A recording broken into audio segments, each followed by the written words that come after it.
Hey, Farel the Gecko here, presenting the first official episode of Farel Forever! Since I've discussed most things in episode 0, let's just start.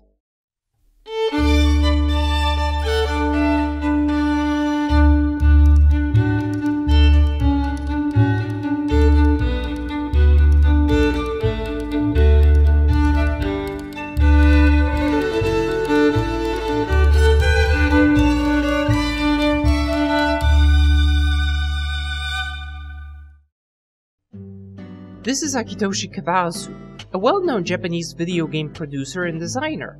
He joined Square in 1985, that is, 2 years after the company was founded and 2 years before Final Fantasy was released. And to those unaware, the game was meant to be the last for the company, hence the title, Final Fantasy. But the game did prove to be a huge success.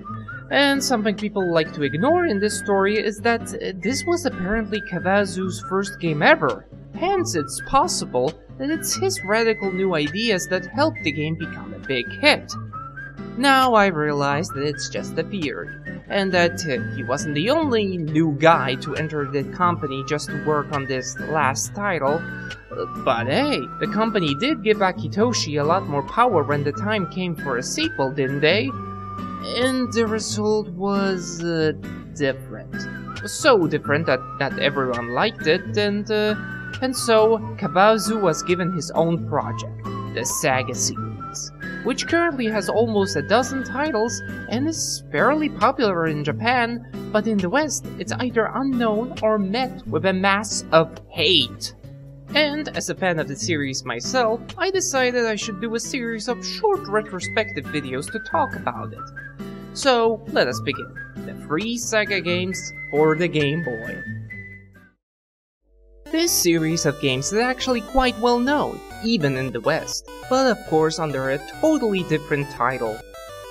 Yeah, the marketing department of Square just loved to change the names of the games for the US releases, which does sure get confusing in the present. This goes to the point that in the West, these free games are considered part of the Final Fantasy canon. And if we just focus on the first one, it was not only the very first RPG on the Game Boy, it was also the first Square title to sell over 1 million copies. That's right, not Final Fantasy, but a SaGa game. But let's get to the game itself now. Your goal is to reach the top of the tower known as the Tower, to attain access to paradise. Not to give away any spoilers, but you end up fighting God. And given that these were the times when Final Fantasy games were just about gathering crystals of the 4 elements, well, a game about killing God was really something. And then you get to meet God, and God is a tiny Amish man on the Game Boy screen. And then you kill God, and that's the worst premise ever. I know that. I'm not made of stone up here, but it's the best. It was the best. It took me 8 months to beat that game. It was the best $65 I've ever spent in my life. But that wasn't the end of it. While climbing the tower, you travel through various worlds, the medieval, heaven, the new apocalypse. Think of all the modern games that, even with their amazing graphics, fail to deliver diversity.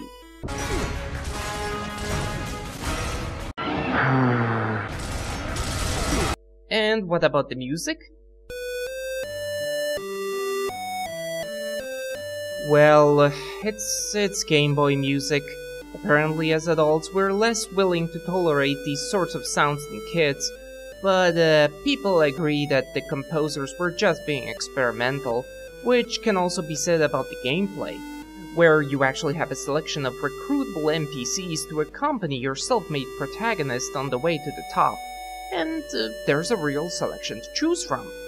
Well, they're all pretty generic, but hey, late 80s RPG for the Game Boy, what do you expect? Oh, and speaking of classic 80s RPG staples, this game was hard as hell. Just one save slot, weapons break apart with time, and with the heart system, you were unable to endlessly resurrect your characters. Looking back, this isn't only a hard game, it's also flawed with glitches, and yet it's the chainsaw glitch that this game is most fondly remembered for. it allowed a character to kill off God in just one hit.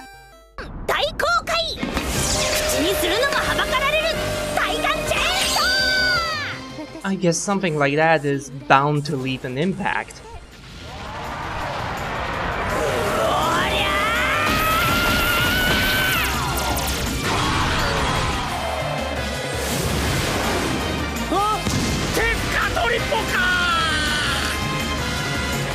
So yeah, Final Fantasy Legend, aka the first SaGa game, not perfect, but people liked it and remember it till this day. As a note on the side, this game was remade in 2002 for the WonderSwan Color, with improved graphics, plus a lot of the issues with the difficulty and balance resolved. However, like the system, it was only released in Japan.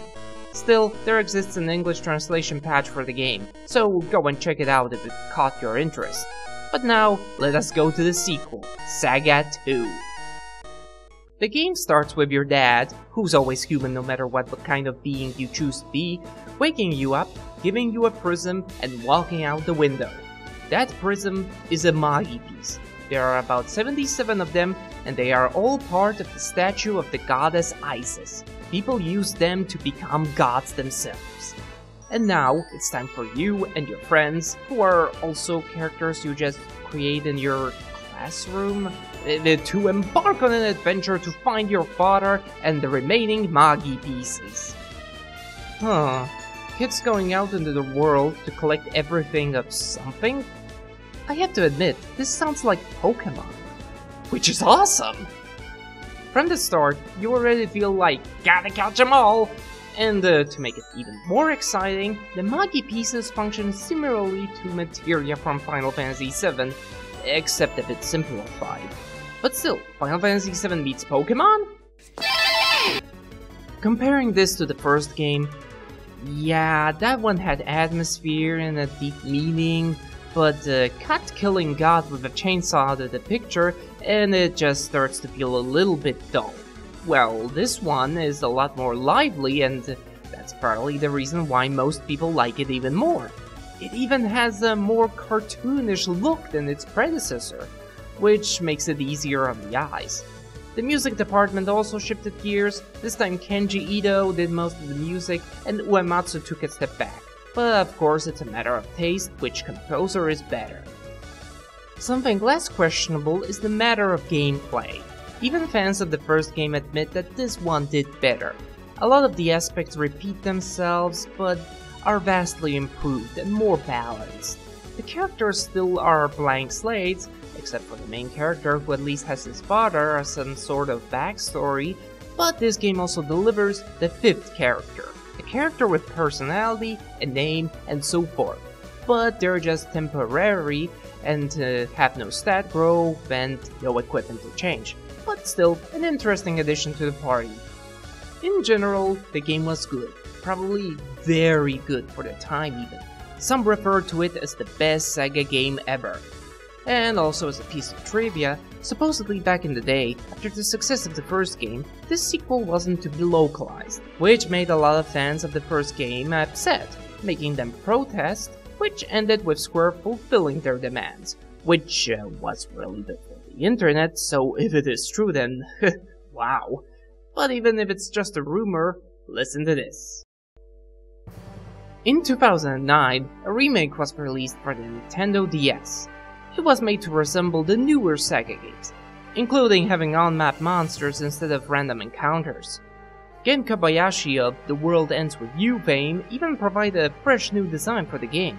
And more importantly, a lot of the glitches from the original were fixed. I mean, in that game you could encounter the final boss in a random battle if the game started freaking out. But obviously a Japanese release only. And yet, news of this game echoed worldwide, and a few sites even named the game as one of their most demanded titles to be localized. Which did not happen, naturally. But a team called Crimson Nocturnal actually created an English patch basing it on the original Game Boy version's translation, seeing how it wasn't half bad. So go and see it if you feel like it. But now, let's move on to the next game, SaGa 3. This title actually has an interesting production history. It came out less than 2 months before the next SaGa game. This is because while this one was made, the team responsible for the first 2 games worked on the 4th SaGa game for the Super Nintendo. This one, however, was developed by a whole new squad in Osaka, mostly consisting of inexperienced workers whom later also created Final Fantasy Mystic Quest, a game that my friend Chronos006 did review, so check his video out if you're curious about it. And after these 2 games, from what I've heard at least, the team disbanded and most of its former members never made another video game in their life. And that's sad. But onto the story. 4 characters, which were not exactly blank slates, travel through time using a special ship to prevent a flood from destroying the world. And that does sound really exciting, like a precursor to Chrono Trigger, but the end result does feel rather average, especially given the promising premise. And as to the graphics, they were not bad, but it was nothing amazing either, and it did feel cheap at times. Some of the sprites were apparently later even reused in Mystic Quest, by the way. The music itself was done by Ryuji Sasai and Chihiro Fuyoka, 2 totally different composers giving their own feel to the game. But sadly, I can't find any info on Chihiro, and Ryuji apparently mostly does music for pachinko machines.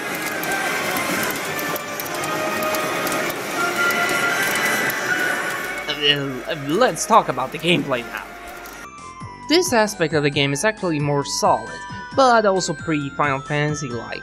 The weapons didn't break, and there was a normal level up system, which you couldn't overlook, given how most of the playtime was spent grinding. That is, unless you resorted to using glitches or poor balancing issues to skip over that.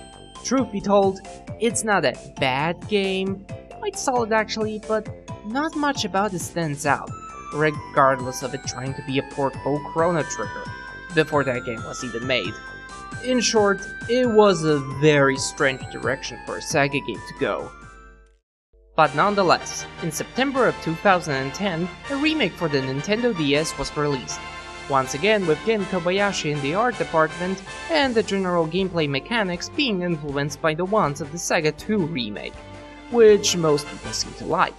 As for the story, the characters were given previously non-existent personalities, and the whole general tone of the game was less serious and more lighthearted. Most people I ask say that it wasn't easy to pick up and play and drop game, with some unlockables and secrets for people who like these sorts of things.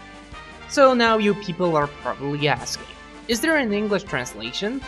Well, apparently Crimson Nocturnal disbanded after the previous title's translation. But the project was taken over and finished by Kate & Co. So if you people got interested into this title, check it out. Still, this was the end of the SaGa series on the Game Boy. Starting from the next game, Romancing Saga, the games would land on home consoles where the series would continue. We shall get to them in time, but first, I need to review a certain Western cartoon. And whatever, this is Farel Forever, fading out.